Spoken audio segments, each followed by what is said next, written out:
elevators and all that kind of stuff. Absolutely. Let me address a little bit the renovator's new status as defined by the state. Even though Haynes physically may be your best school as far as the physical components, I know you've just replaced windows recently, it's in the best physical shape, that really doesn't help us. And the reason it doesn't help us is to classify for a renovator as new status and achieve maximum reimbursement, every building component has to be brought up to a minimum of 20-year lifespan. So even though those windows were replaced 10 years ago, I can't say that those windows have 20 more years of life left. So in other words, I would be throwing out newer windows than I would be throwing out, for example, at Niantic. You have windows dating back to 1950, by the way. Actually, the initial building was...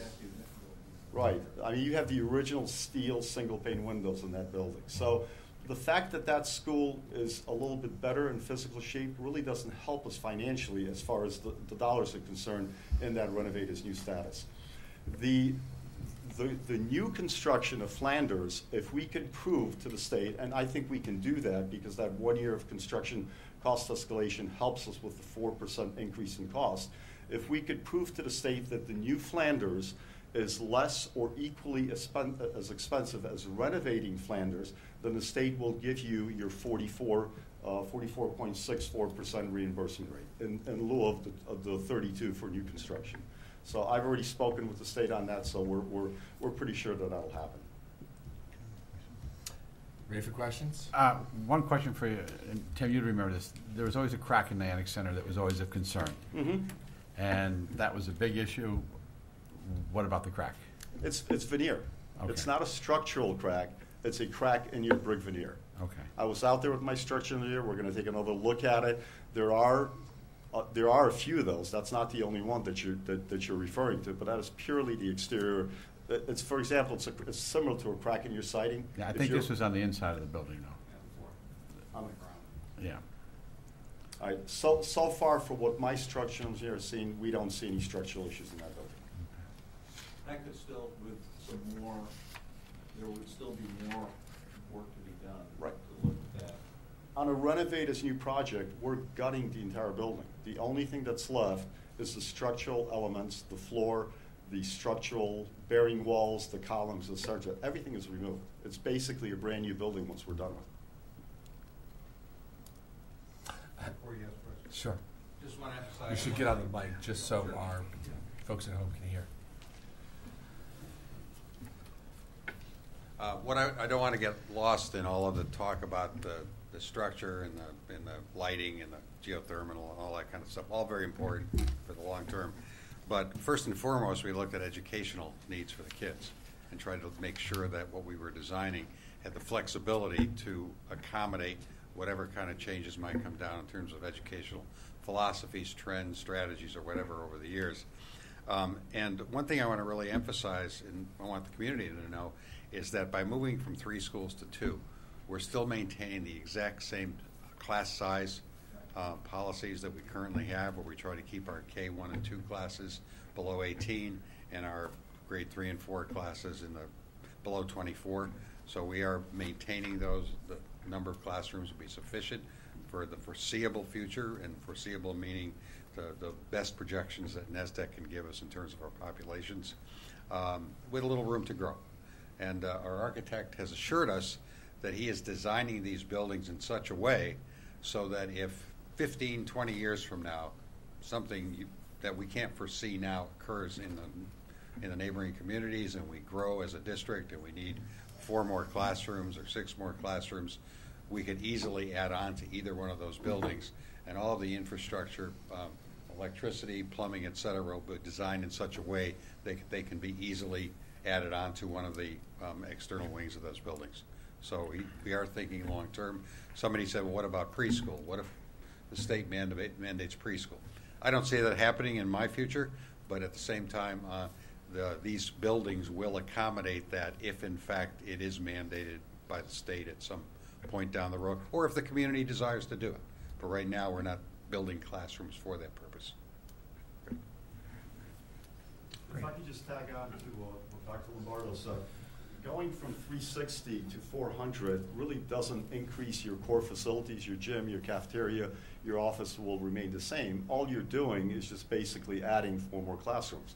if you're dealing with units of 20 students per classroom. So there's ample room on both sides for that addition.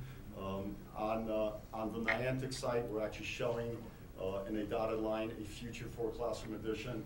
On Flanders, there's actually an opportunity to put additions on both of those wings. So again, if there's future growth, let's say if the enrollment projection is not accurate in the next 12 years, there's ample room to put on 4 to 6-classroom additions on each one of these projects. Okay. Couple of questions. Sorry. Now, the rate for reimbursement is the same, would be the same both for Niantic and Flanders? Yes. That's 44.6. Yes, Okay. and since you posed that question, let's talk a little bit about reimbursement and how state reimbursement works.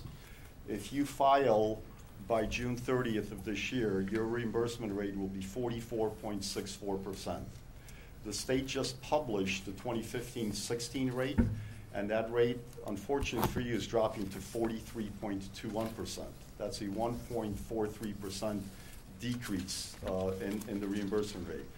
The only other thing that you have to take into consideration that the reimbursement rate, there's a space standards adjustment that we have to incorporate into the rate. The state will allow you a certain amount of square footage per your highest 7-year projected enrollment. And your highest 7-year projected enrollment actually occurs next year. If you wait to the following year, you're going to be down by, I believe, around 50 students. It's this year, I'm sorry, this year. Next year, it's going down to 811. The state will allow you approximately 120 square feet per student, and that's the maximum size building that they will allow you to reimburse, not build, to reimburse. I could tell you that there's no possible way that I could get a modern educational program in that space standards allowance. The reason the state developed the space standard allowance is to keep the reimbursement rate fair. The highest reimbursement rate goes to Hartford, which is 80%. The lowest reimbursement rate goes to Greenwich. But if Greenwich decided to build a 300,000 square foot building, they technically could get more money from the state at their 20% reimbursement rate than if Hartford was building a 40,000 square foot building at their 80%. So the state said, we're going to make sure that everybody's getting the same reimbursement per the wealth of the community, and that's why the space standards were established. You're going to lose about 30% of that state reimbursement because of your space standards. The longer you wait, the lower your space standards will be, which means you're going to be getting less of that 44.64% reimbursement. Now, as far as the reimbursement is concerned, is any of this money up front? No. It's all upon completion of the project. It starts actually at commencement of construction. So in other words, all the work that you do up to the point when contract for construction is started, your business manager then files the initial application, and everything that you've spent up to that point will be reimbursed at your rate minus the space standards adjustment. Historically, in 10-11, your rate was 43.93. The lowest occurred in 11-12 and 13-14, which is 42.5. 12-13, you were actually at 45.36. Currently, you're at 44.64 if you file by June 30th of this year, and next year you're going to be down to 43.21. Let me talk a little bit of how the state establishes the reimbursement rate. It's based on the wealth of the community. At 44.64, you're the 70th wealthiest community in 169 communities. One of the factors that comes into play in establishing the wealth of the community is how much debt the community has. The less debt you have at a present time, the wealthier community you're going to be, which means your reimbursement rate is going to get lower. So there's a timing component here that you have to be aware of. Obviously, financially, the less that you have presently will allow you to have lower taxes, but you have to be very careful because then your reimbursement rate is going to go down. Complicated? It is. It is indeed. We'll need to have that in writing. Sure. And maybe a 2-hour meeting. I'd like to ask you about the property surrounding Niantic Center. Under this plan, there would be to the side of the building would be the 2 new driveways. Correct. And how close do those come to the existing historic cemetery? Well, just as a point of reference, your existing playground is right about in this location. Yes. I mean, you could see where this, you know, dimensionally, I don't have a scale on this plan because this was a Google Earth image that was transposed. But for example, this one-story gymnasium addition is 9,270 square feet. Each one of these parking spaces, as a reference or scale, is 20 feet long by 10 feet wide. So for example, here, if I use that scale, this corner of the new addition is about 40 feet away from that tree line. This dark green line is not the accurate boundary of your property. Oh. That's just basically the graphic. I believe your property goes in a little bit farther than that green line indicates. But again, using that scale from that corner to that corner, which is the closest part of the building, to that tree line, that's about 40 feet. Mm-hmm.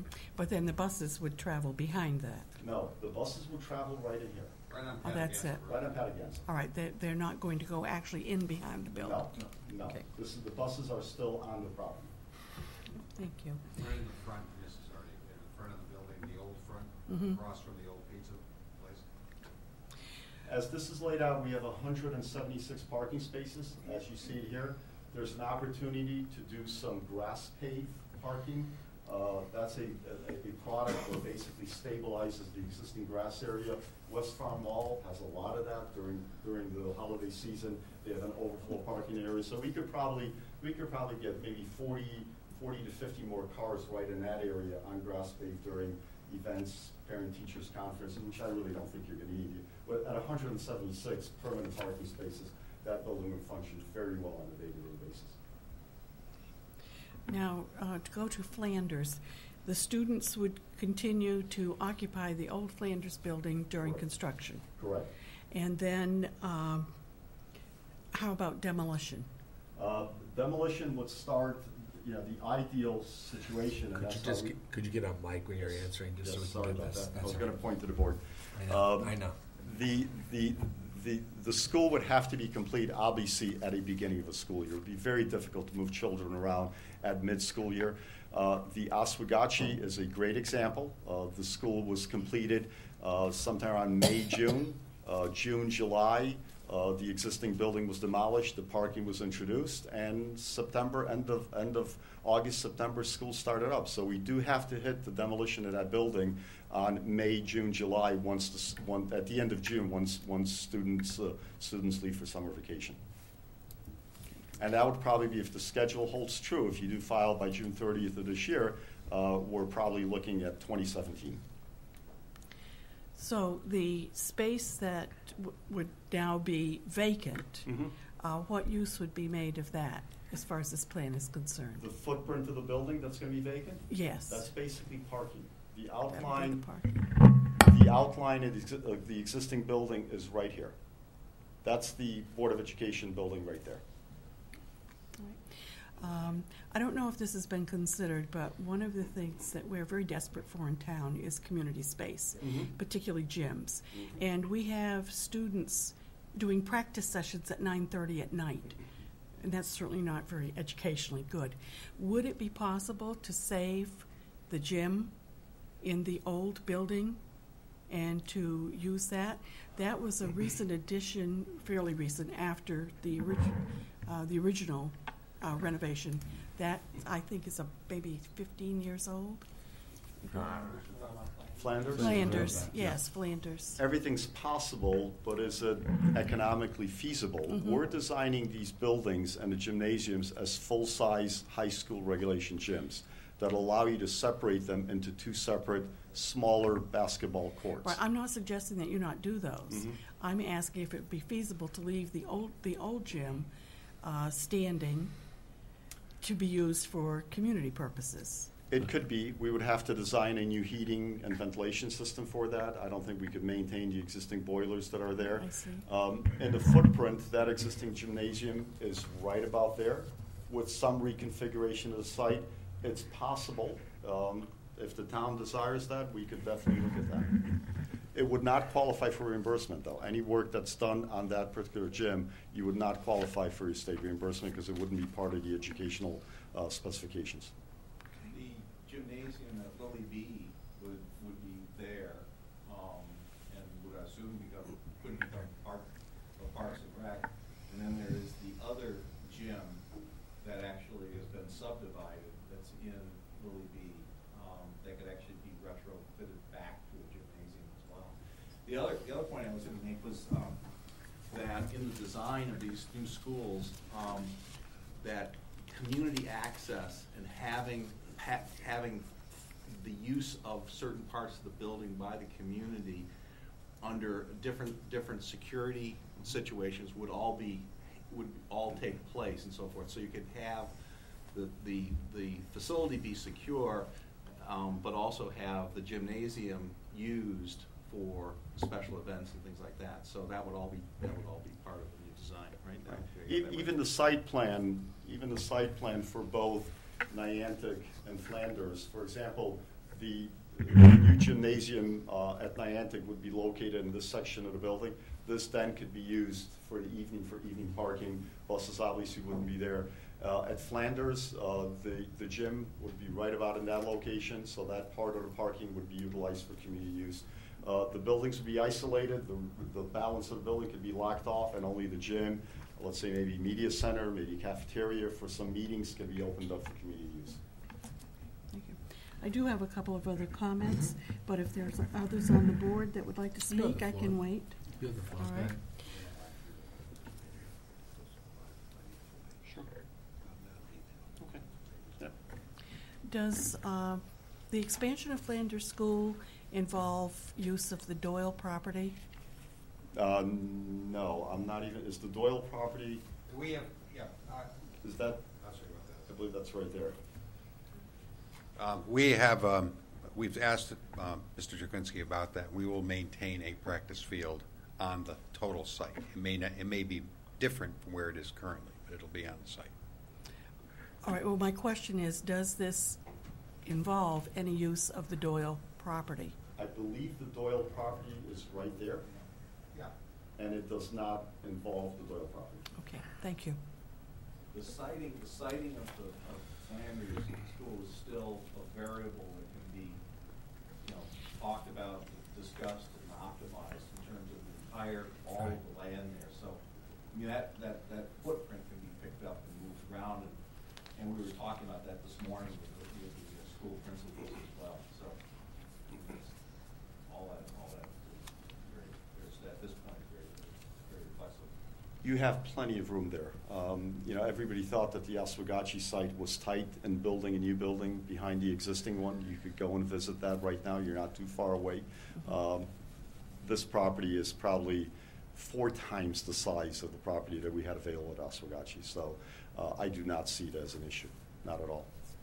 Thank you. We did create very conceptual budget estimates for all of the concepts that were envisioned. I believe there was 8 of them I think we looked at, from the 1 to the 3 concept. And I believe you have the estimates for which we're calling Concept D, which is renovations and additions to Niantic and then replacing the existing Flanders School. We're hoping that these estimates could be reduced slightly. Again, we were dealing with very conceptual data. These estimates are going to be defined to the actual square footage and buildings that we're going to be designing. But the steering committee wanted to have at least some barometer of where are we? I mean, which project is the most expensive? So we did use the same values for all 8 concepts. So again, we are hoping they're going to be reduced. I can't tell you today by how much, but we are hoping there is some savings that could be realized in these estimates. We did utilize worst case scenarios in all estimates. And we also assumed that everything is going to be brand new. For example, Dr. Lombardo and I spoke about reusing some of your IT equipment, the computers. These estimates assume all new computers, all new IT throughout the entire building. So again, there is an opportunity to save a little bit.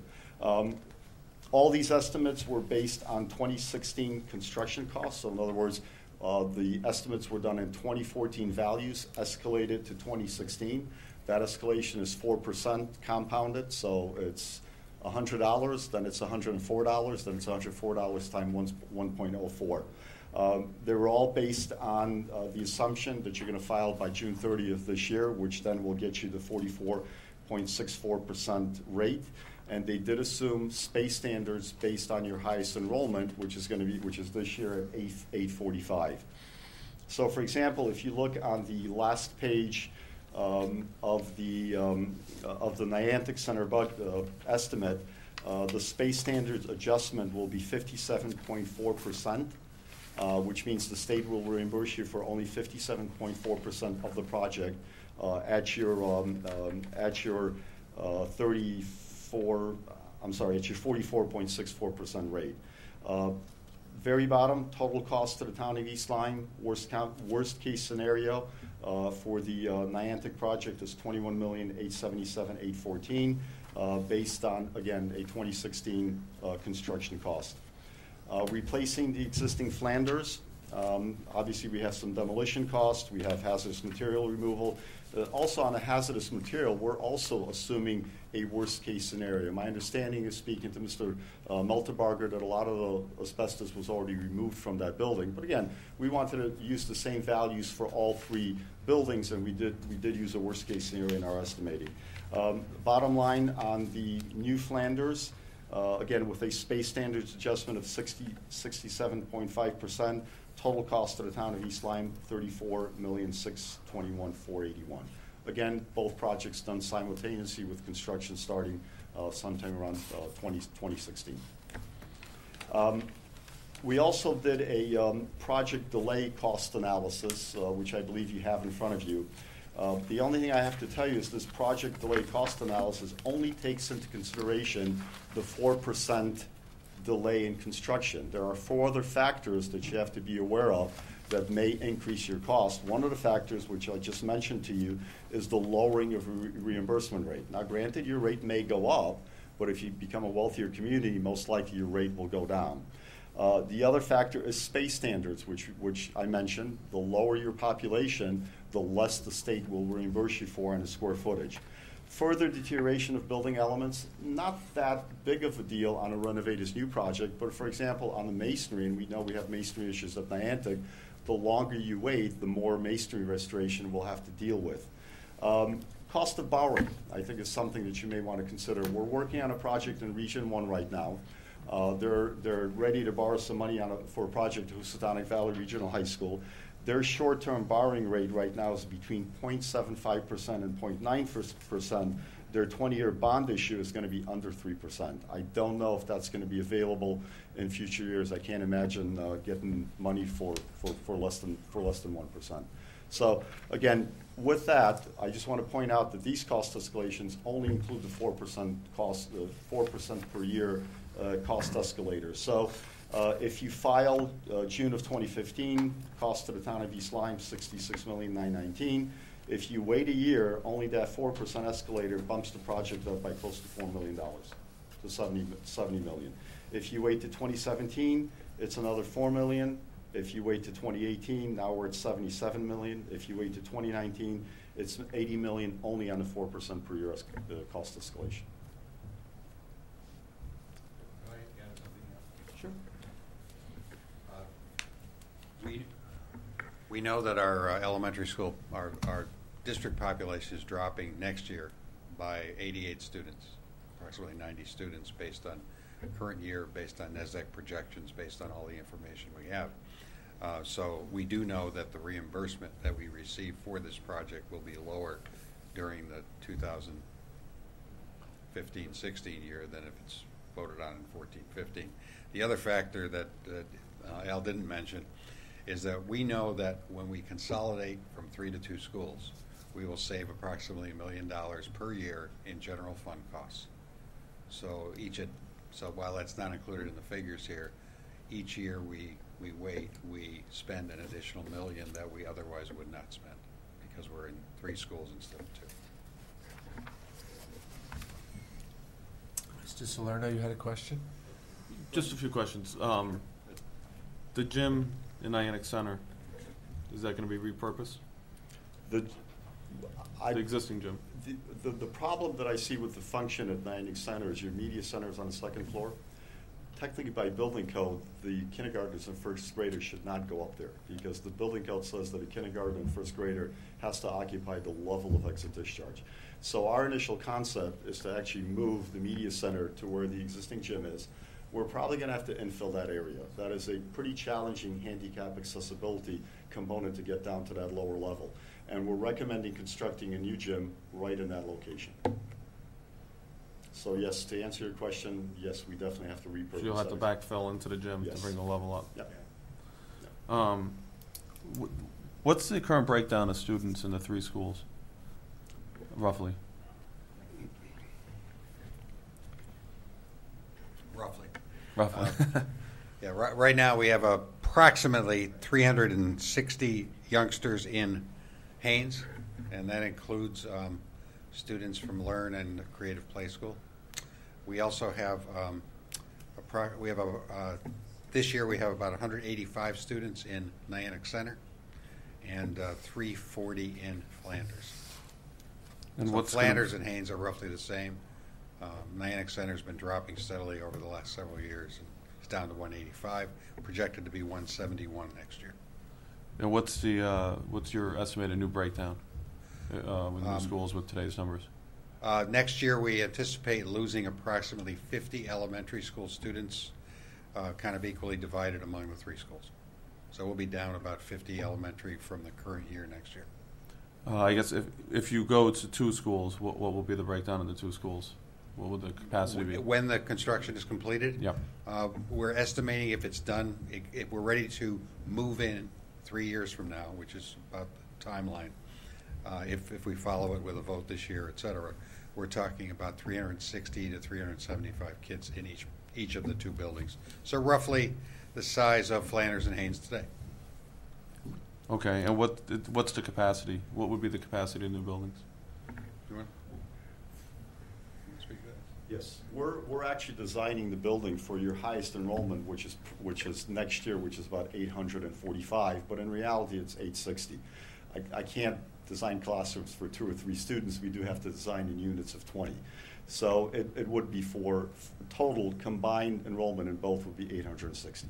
Is that capacity equally split between the two schools? Pretty much. There's some small programmatic differences, and we had that discussion today at our programming meeting. For example, I believe speech is going to be, there's going to be 2 speech rooms. Some of the right. But it's pretty much both buildings approximately 75,000 square feet with equal programming other than some small tweaks in the special ed and special programs. Okay, so by today's number, your XX capacity would be like another 50 students in each building? You would, but Worst again, case. you are going to have, you're going to need that in 2017. I mean, you really can't separate 5 students and say they're going to be in one classroom. Yeah. I think that's going to be difficult. And what was our mean high tide for elementary schools? Or the Yeah, actually, I have that right here. We can get to the NASDAQ report. okay. 2014-15 is 843. That is going to be high in the next years. 2018-19 is going to be your lowest at 745. It does go up a little bit. 24-25 is going to go up to 766. So it's pretty much steady, 811 and 15-16 to 766 in the K4 configuration. Historically, Tim, I don't know where that chart is. Here it is right here. 42, I think. Yep. Right here, K4. Your highest enrollment from 2004 through 14-15 was achieved in 08-09 at 1,009 students. So you're about 150, 160 students less. And if you go back even further, the number gets up close to 1,200. So 2008, 2009, we had 1,000. 1,009 in K4. If we had those numbers again, those two schools wouldn't be able to have that capacity?